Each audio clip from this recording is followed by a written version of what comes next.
வணக்கம் மண்ணின் மைந்தர்களே. இந்த தொகுப்பு பார்த்தீங்கன்னா தியானம் எப்படி தியானம் பண்ணுறது அப்படின்ற ஒரு சின்ன சந்தேகம் இருக்கும். ஏன்னா தெரியாததை எப்படி நம்ம பண்ணுறது அப்படின்ற அந்த இது இருக்கும்.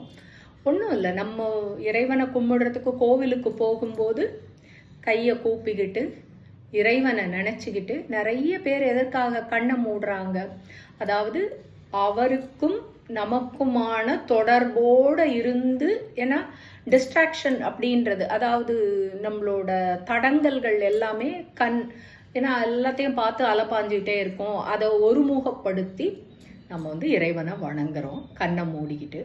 அதே நிலை தான், ஆனால் ஒரு முத்திரை, அதாவது இந்த முத்திரையை சின் முத்திரை அப்படின்வாங்க. அதாவது சித்த நிறுத்து முத்திரை. சித்தம் என்றாலே எண்ணம். எண்ணத்தை நிறுத்தி ஒருமுகப்படுத்தி ஒரு இடத்துல வச்சு நம்ம நம்மளோட பாதையில் பயணிக்கிறதுக்கான முத்திரை. இந்த பெருவிரல் பார்த்தீங்கன்னா இறையாண்மை. இது ஆள்காட்டி விரல் என்பது நான். இந்த 3 விரல் பார்த்தீங்கன்னா அதாவது நம்மிடையே இருக்கின்ற கெட்ட குணங்கள். இந்த குணங்களை விடுத்தால் நான் என்கின்ற நான் இந்த பேராற்றலோடு இணைய முடியும். இதுதான் இந்த முத்திரை, சித்த நிறுத்து முத்திரை. நம்மளுடைய எண்ண அலைகளை ஒரு இடத்துல நிறுத்துற முத்திரை பேர் சித்த நிறுத்த முத்திரை.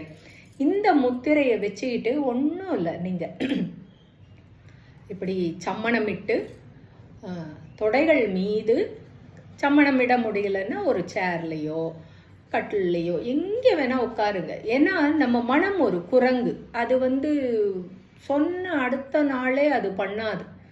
அதை மெல்லமாக கொஞ்சம் கொஞ்சமாக தட்டி கொடுத்து ஒரு குழந்தைய போல் முதல் நாள் 2 நிமிஷம் பண்ணுங்க, சும்மா உட்காந்து பண்ணுங்க. அடுத்த நாள் 5 நிமிஷம் பண்ணுங்க.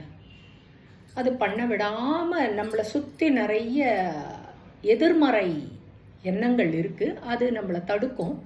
அதையும் தாண்டி எனக்காக நான் பேராற்றலை காணணும் அப்படின்னு நினச்சி நீங்கள் ஒரு 5 இல்லை 10 நிமிஷம் உங்களுக்காக உட்காருங்களேன். இந்த உலகத்தில் யாருக்காக வாழ்கிறீங்க? எல்லாருக்காகவும் வாழ்ந்துட்டுருக்கீங்க.